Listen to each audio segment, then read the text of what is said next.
Hey everybody, thanks for coming out. This very special occasion, our postponed... A little louder, Our postponed Family Fun Day and a graduation ceremony. For one Dylan Marcus.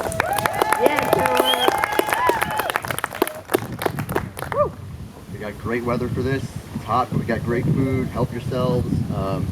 I think what's going to happen is we are going to listen to Dylan read out the thesis paper that he wrote. He also presented that to school meeting several weeks ago. We asked him questions about it. We voted on it. We voted to graduate him. So traditionally, we also open the floor during this as well. So if anyone wants to speak after he's done, feel free to raise your hand or something, or you might have to come up here. And yeah. You ready? Let's do it.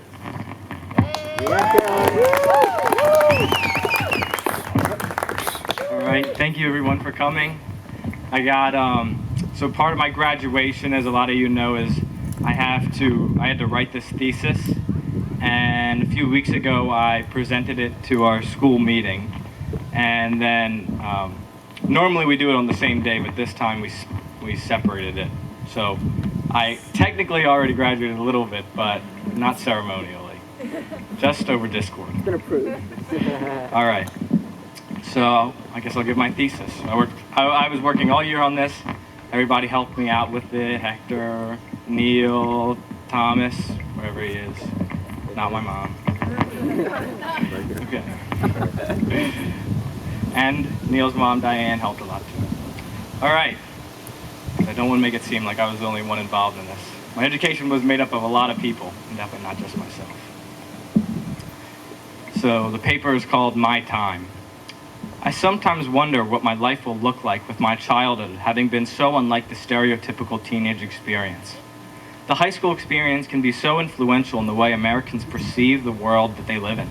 And in missing out on that experience, how will the education path I took alter my perception of the world compared to someone who did go to high school? Whether it is the philosophy I align with or what I would want my future to look like. As weird as it sounds coming from someone who lives in a country with its core values being rooted in freedom and liberty, those exact two things are very rare and hard to come by for the people in this generation, or hell, anyone who lives in this country. Sudbury gives you the chance to be free, to truly have your own time, and to have the ability to be trusted with the power of choice. The power of choice is something I've come to believe to be the most powerful gift a young person can be given. Sudbury has given me that gift, and for that, I am forever grateful. Even though it was a significant portion of my life, it is hard to recall much of my time before Sudbury, at least not the portion that was spent at school. Either it is because I chose not to remember, or maybe because there wasn't much worth remembering. The little I can remember are some of the darkest times in my short life. My mental state had gotten so bad, I was having multiple panic attacks a week, as well as constant severe anxiety. It felt like being a slave in its system, with its sole purpose to keep its inhabitants fearful and anxious. Like with a lot of the best decisions I have made, the one to leave the public school system was one that did not need a second thought. I knew that it was best for me to get as far away from this place as possible. My parents realized this too, and they took me out of school. After leaving, it was about a year of homebound tutoring, homeschooling, and unschooling. Even though my mental state was in a much better condition, the separation from my friends and peers had left me with only my elderly neighbors as friends, which is great, and I love them, but I felt a great sense of isolation. He's young at heart. When thinking about the steps taken to move away from traditional education, finding the world of alternative education was one of the first. Most likely, it was just me trying to find a way out of my loneliness. The way I found it had been from an article entitled 7 Schools If Homework Is Not For You. It had listed Montessori schools, Waldorf schools, but the only one that stood out was the Sudbury School. I remember the night I learned about Sudbury schools. I stayed up watching every documentary and reading everything that existed on the internet that talked about Sudbury schools. Having been so angry at myself that I had never heard about them before, even though there wasn't one for me to go to. The concept of having freedom and equality as a fundamental building block of a school was something hard to believe could exist and work. So on a whim, more as a joke, I typed into Google South Jersey Sudbury School, and it popped up.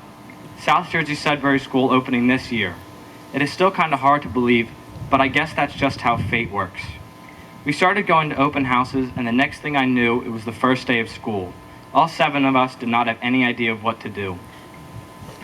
The early days were some of the most fun for me, getting to explore the camp and becoming pretty close to the small group of people around me.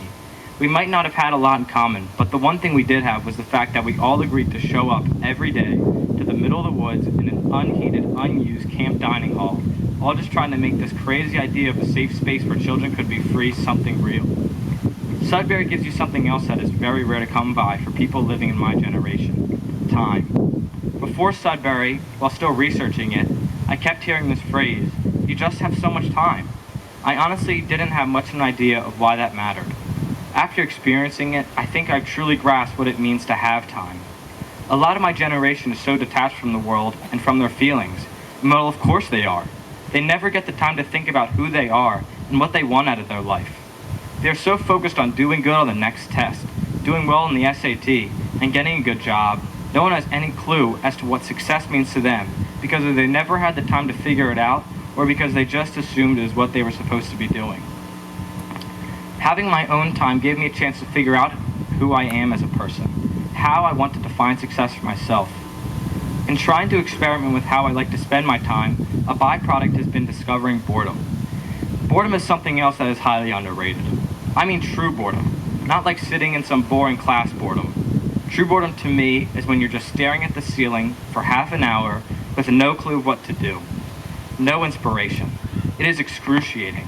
You would do anything to make that feeling go away, which is exactly the point. Either it's trying to come up with some stupid game, making a movie, or drawing. Eventually you start to figure out that maybe you like doing some of that stuff. And again, you have the time to dive down those rabbit holes and explore those interests to a deeper level. I don't think public school would have allowed me and my brothers to flourish so incredibly.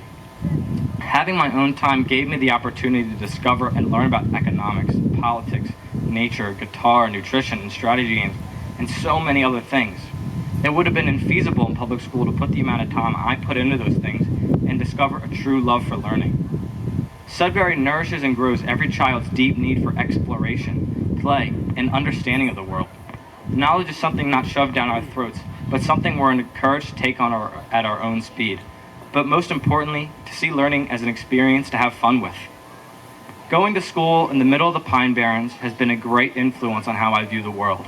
Being surrounded by so much natural beauty has forced me to live more in the moment and appreciate the time I have in that exact moment. Just experiencing the experience. It makes me never want to take anything for granted, whether that is a friendship, a learning experience, or something as simple as having a happy thought. I love that part of me, and it comes directly from my time at Sudbury. The communal part of Sudbury was not one of the main reasons I decided to come to the school, or even one I had registered, but it has been one of the main reasons I have stayed. Being forced to deal with the issues that arise with having to be around the same 20-odd people in a small area, it sometimes has been very difficult. From it, though, I have gained an ability to remain happy in uncomfortable, tenuous moments. It made me realize that, like most things, it is up to you and you alone to decide how you want to feel when you wake up in the morning. Living community with the aspect of a democratic system forces you to learn how to be a leader amongst equals, and to be straight with what you want. How to be decisive and confident is one of the first lessons you have to learn at Sudbury. Some of you may or may not know that this paper is supposed to answer 3 questions. The first was what drove me to find this school. The second, what have I learned in my time at Sudbury? And third, what I want to do with my life after Sudbury. Hopefully by this point in the paper, I have answered the first 2. And as for the third, well, the third was the most challenging. Not for the reason of not knowing, but for the reason of having so many exciting ideas. I'd rather tire myself out running after every idea and opportunity than settle for a life where I'm too afraid to explore exciting opportunities. The path I'm most excited about at the moment, which in some ways mirrors the time I've spent at Sudbury, is joining an egalitarian intentional community. In short, it is a commune. The one I'm interested in was started by a few psychology students. They had read a book written by B.F. Skinner called Walden 2, describing a community built on the back of total equality. They read this book and decided that this is where they wanted to live. So they started the Twin Oaks Intentional Community. The more information I found out about these kinds of places, the more I was reminded of that feeling when I found Sudbury. That immediate sense of, oh, this is where I'm supposed to be. It seems to me to be the most organic way a human would conduct their existence. It's how humans live for hundreds of thousands of years. I believe one of the big reasons we have such high rates of childhood depression and anxiety is the way we live our lives in this modern day. To paraphrase a line from the book Civilized to Death, as humans, we are great adapters.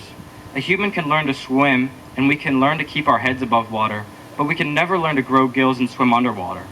Just in the same way, we can live our lives in cubicles from 9 to 5, but it is very difficult for someone to thrive and be happy under such conditions. I want to live in a community with like-minded people and do work I feel fulfilled in doing. I have no interest in trying to be remembered for generations. I just want to be content and have a love for the people in my life. I think the meaning of life can change for every human many times throughout their life and can be different for each individual. In this moment of time in my life, that is what I would want my life to condense to. I really couldn't have been able to think about what would make me feel more fulfilled. And if not given my time at Sudbury, I don't think I would be coming to the same conclusion.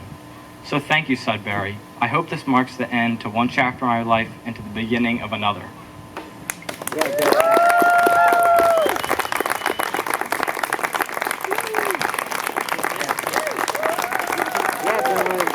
you.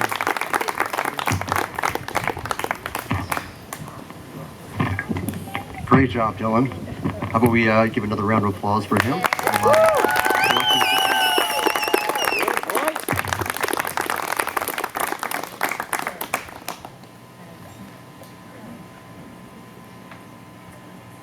I got 2 diplomas this year because I jokingly told Brian that my middle name had the letter X, and so my first diploma said Dylan X Marcus. I thought he would get it, but he didn't.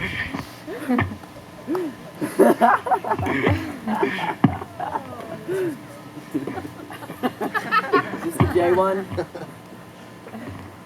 Yeah, this is also a school where our administrators are a bit too lazy to look at documents and rather would trust students to give them accurate information. But here you are, Dylan. This is the accurate Thank you. diploma for you that you have earned.